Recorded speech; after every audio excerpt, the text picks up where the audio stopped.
Hello everyone, welcome to GITAM's Inside Prep series. In this video, we will discuss on geometry concepts, that is angles and triangles. So this is the first concept we will cover in the geometry. And then in the next video, we will discuss on the quadrilaterals and upcoming videos about the three-dimensional structures. So before I resume explaining on any concept, the most important advice I can give you at this stage where you are getting prepared for the insert.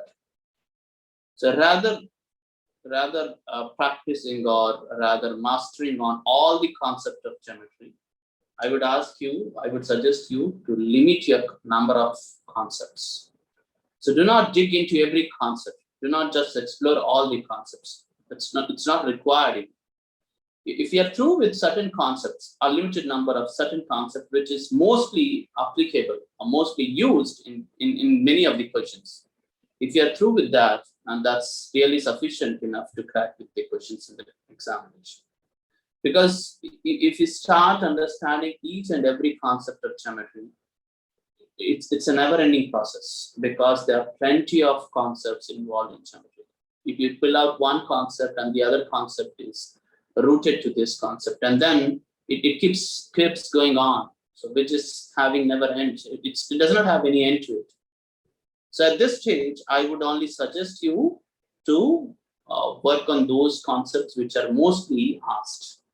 I've just selected few of them, and in this video we will be looking into understanding the basics of it. I've not discussed the problems on it because no doubt in the class we'll discuss about problems. Okay, but this is just a general idea to solve the question, any question based on that concept. Let us resume with understanding first angles and then the triangles first. Yeah, we see here different types of angles listed. One is acute angle, and then right angle, obtuse angle, straight angle, reflex angle, and probably this is complete angle. Yeah. So no doubt, all these angles we might have, we have already gone through with this, maybe in our grade 5 onwards, or if you see grade 7, grade 8, we have already learned about all these angles. We all know when is an angle said to be an acute angle. So whenever the theta lies between 0 to 90, it is said to be acute angle. If it is 90 degrees or it is perpendicular or perpendicular. So perpendicular, then we call right angle. So perpendicular is always right angle, 90 degrees. So if they use a vertical perpendicular, we can assume that, it's not assume, we can take the theta or the angle is 90 degrees. If it is obtuse angle, then definitely it is greater than 90, but less than 180. What happens if the angle is 180 degrees? So it's a straight angle, or we can say that it's a straight line. So now here, one need to understand, a straight line is always equals to 180 degrees. So if I draw a straight line, what is the angle for this line is nothing but 180 degrees. Okay. Now our reflex angle. A reflex angle is considered to be an angle which is greater than 180 degree but less than 360 degrees. If it is a complete angle, then it is considered to be 360 degrees. A complete angle is always considered to be 360. Now there is another two types of angles which we need to discuss. So the previous one were on about the different types of angles we have. Now there are a few other categories of angles also. One is complementary angles and the other one is supplementary angles. So when are the angles said to be complementary? When the angles, sum of the angles is equals to 90 degrees, then they are said to be complementary angles. If suppose A is 30 and B is the angle B, angle A is 30 degrees and angle B is 60 degrees, then we say angle A and angle B are complementary. And if the sum of the angles, all the angles is 180 degrees.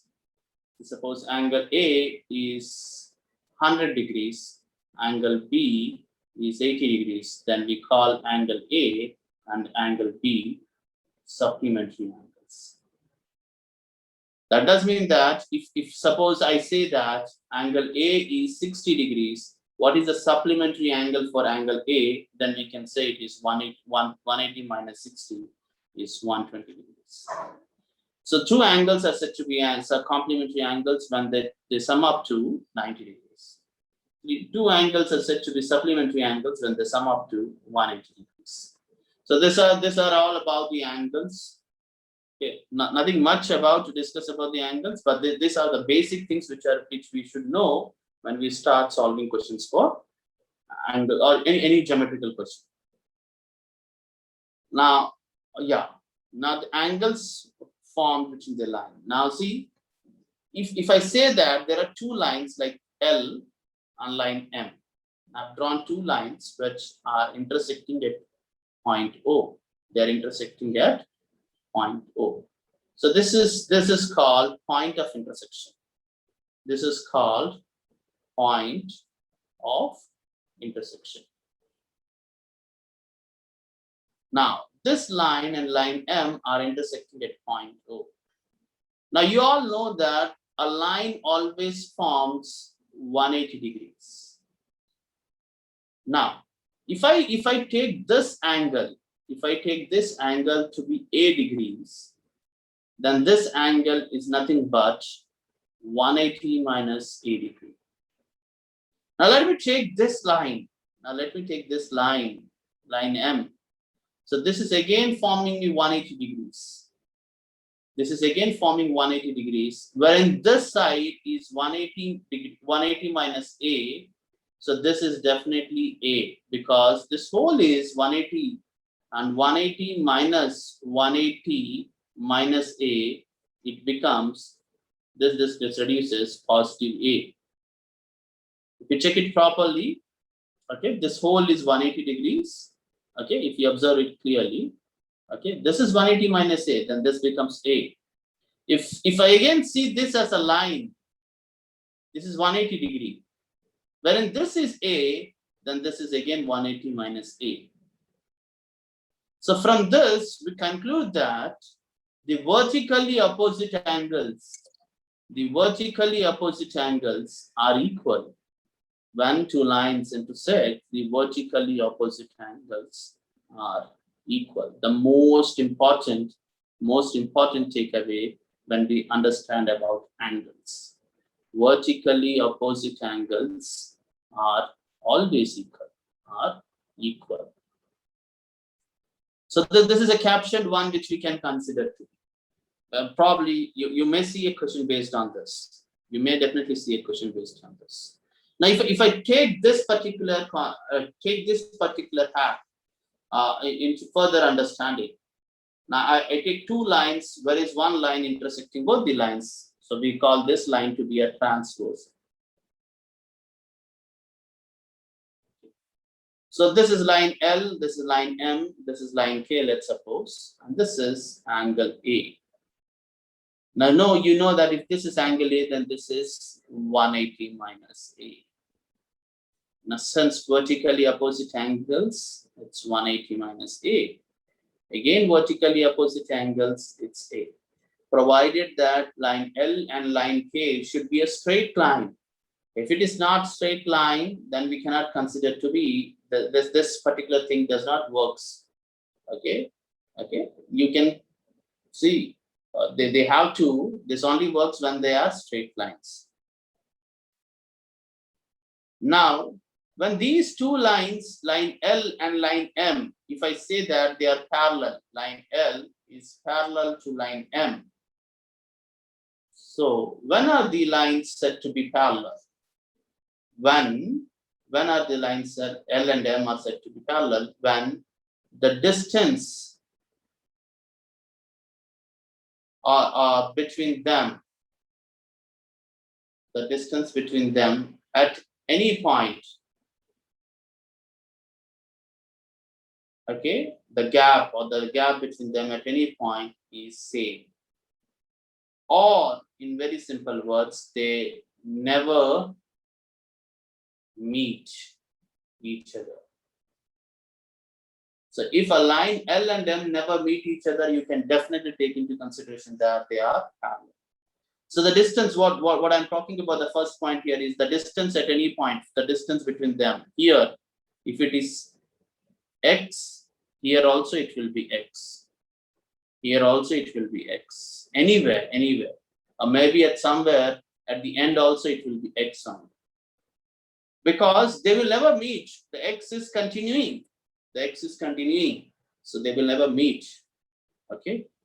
Now, when two lines are parallel to each other and there is a traversal, okay, cutting these two lines, transversal cutting two lines. Okay, sorry, this is traversal. Okay, when there are two lines which are parallel to each other and there's a traversal cutting these two lines, okay, let's suppose this line K is cutting these two lines. It will cut in this way, wherein this angle becomes equal to this angle. Because whatever angle it cuts here, it cuts the same angle over here. So if this is A, again we can all form that this is 180 minus A, and this is again A because vertically opposite angles. This is again 180 minus A. So the only information which we need to know is whether these two lines are parallel. If they are parallel, definitely this angle becomes equal to this angle. This angle is equal to this angle. This angle is equal to this with this. This is how. And the concept of this is again applied in parallelogram when we study the quadrilaterals. We apply the same concept over there again. Let us work in this diagram as well. Let us work in this diagram. So if I say this is A, then this is definitely 180 minus A. Oh, so this is again A because vertically opposite angles. And this is with the two lines which I'm talking about, this line and this line. So if this is A, then this is, if this is, let's suppose B, okay, and this is also B. No doubt A plus B is here 180. And if suppose this line is parallel to this line, then this becomes A and this becomes B, again A and again B. Now if this line is equal to this line, then again this angle is always equal to this angle. So this is B, A, and B.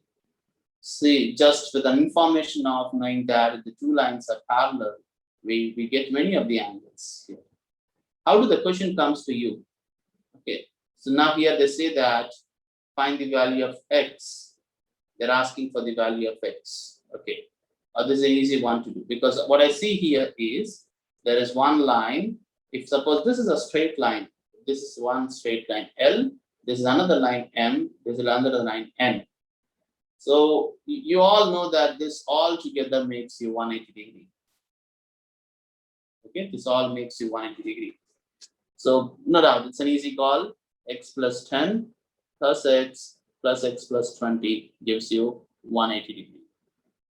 So we have 3x plus 30 equals to 180 degree.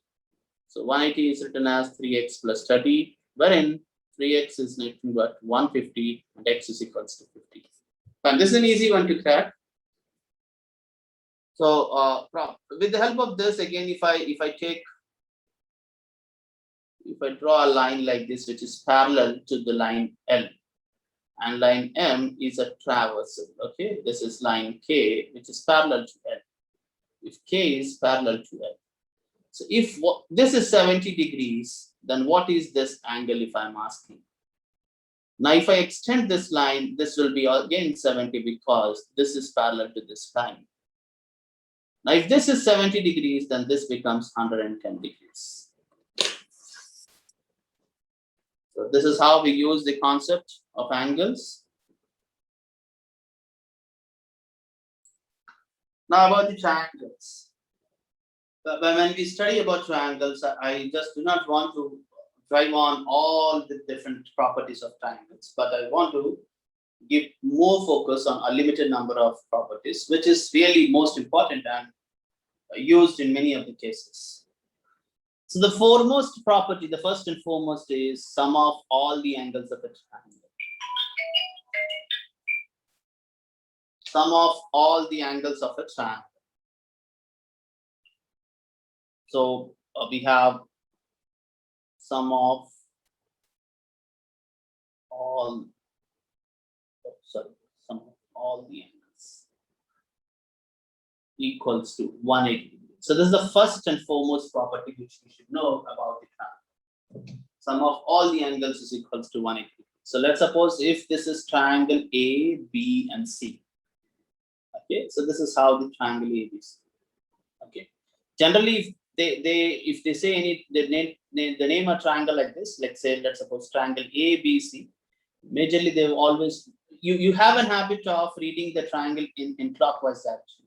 So if point A is here, the point B is on the other side in the clockwise direction. Try making this, because once this gets an habit, it's more easy to follow in the quadrilaterals. Okay, so it's more easy to follow in the quadrilateral. So triangle ABC. I'm reading it in a clockwise direction. You can also say that's the same triangle as triangle BCA. That's also acceptable. Okay. Yeah. So now sum of all the angles is equals to 180 degrees. So if this is angle A and this is angle B degrees, angle C degrees, we have angle A plus A degree plus B degree plus C degree equals to 180 degrees. This is the first information which is important. Now let's suppose if this is side, the length of this AB is A units, okay, B and C. Now, sum of any two sides,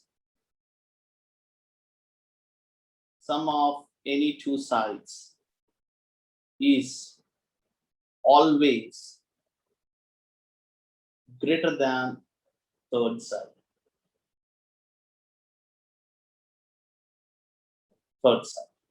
So here I mean that A plus B is always greater than C. Be it A plus B or be it B plus C is always greater than A. Or be it A plus C, it's always greater than B. So these are the two most important one in the triangles. And the rest is all derived from this same part, from these two only. The rest is majorly derived from these two only.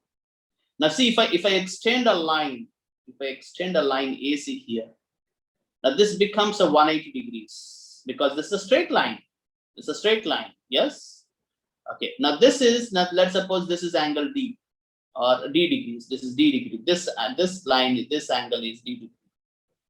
Now we know that our D degree can also be told as D degree can also be mentioned as 180 minus A degree. Now D degree can also be written as B degree plus C degree, because we know that A plus B plus C is 180 degrees. Wherein if I try to identify what is A degree, okay, what is A, then A becomes 180 degrees minus B plus C. Yes, yes. Okay, or else, or else you can say in this way also, like B plus C is equals to 180 minus A. So I replace this value B plus C as 180 minus A, then D is equals to B plus C. So from this, again, one more property which we derive up, saying that an exterior angle of a triangle is always equals to an exterior angle is always equal to sum of two opposite interior angles.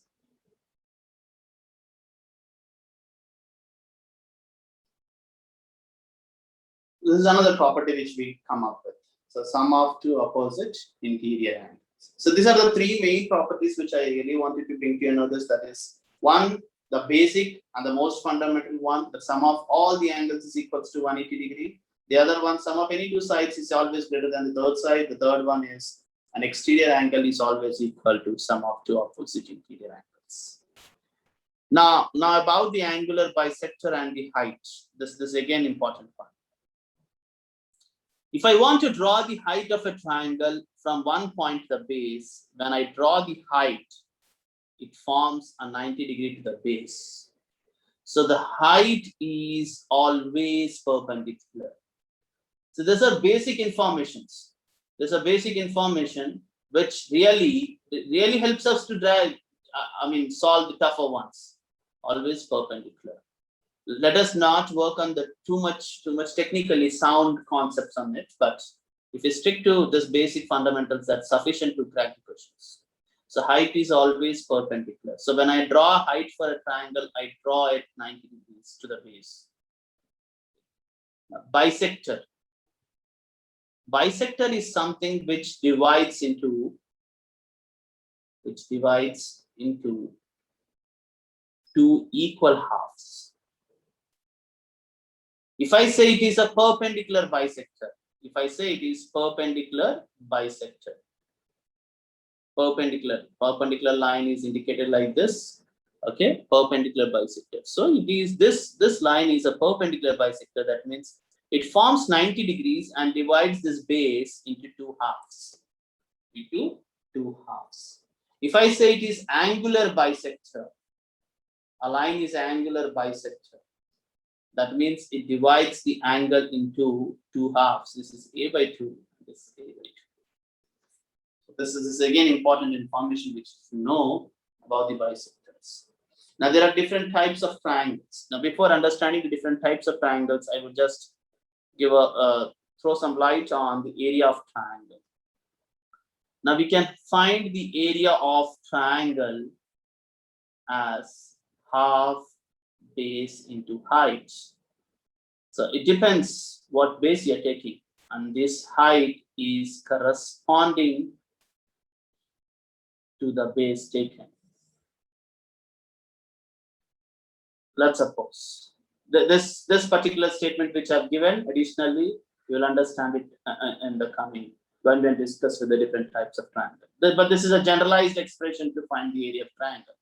We have another expression called to find the area of triangle by using Heron's formula, that is root over S into S minus A, S minus B into S minus C, wherein A, B, C are the sides and S is semi-perimeter. And what is perimeter? Perimeter is nothing but sum of all sides. So perimeter for any figure is nothing but the boundary. The boundary is called the perimeter. And if they're talking about semi-perimeter, so half of the boundary. That's it. Now different types of triangle. If it is an acute angle triangle, see, if it is an acute angle triangle, that means acute angle means less than 90 degree. So this is also less than 90 degree. This is also less than 90 degree. This is also less than 90 degree. Then the angle is said to be acute angle triangle. So if when I was talking about in this case saying that base taken to the height taken to the corresponding base. So if this is a triangle, if this is a base which you're considering, the height is this one. If this is a base, they're considering the height has to be drawn from the opposite point. If this is a base, they're considering the height has to be drawn from the opposite point. An obtuse angle triangle where one of the angle, here all the angles are less than degree, where one of the angle is more than 90 degrees. So if this angle should be greater than 90 degrees. The other 10 angles become less than 90 degrees because it has to be. It has to be because sum of all the angles has to be equal to 180 degrees. And the angle which is greater than 90, the opposite side will be always the greatest side. The angle which is the angle which is the greatest one, the opposite side is always the greatest side. Now if see, we take the base as this for this triangle, the height will be this one. If we take the base as this, now the opposite point vertex is this one, opposite point is this, and a straight 90 degree. This is the height. So in obtuse angle triangle, the height can be drawn outside of the triangle as well. Okay, if we take this as the base, okay, if we take this as the base, the opposite point, okay, the height is nothing but this one. This is the height. Then we have right angle triangle. Now, when one of my favorites one, because here we don't need to find the height, because the angle itself, one of the angle is 90 degrees. So that means you can consider this as to be the height. If this is a base, this is height. If this is a base, then this is height. Any way you want to consider it. Okay. So you don't need to again find a separate height with considering this as base. But we have a very wonderful property in right angle triangle saying Pythagoras theorem.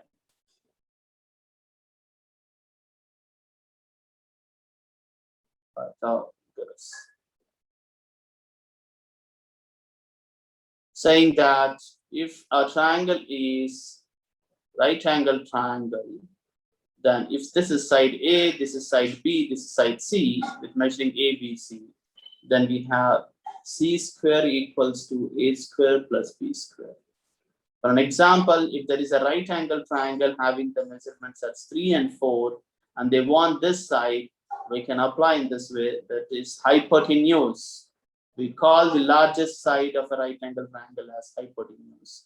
Hypotenuse is nothing but hypotenuse square is equal to the sum of squares of the other two sides.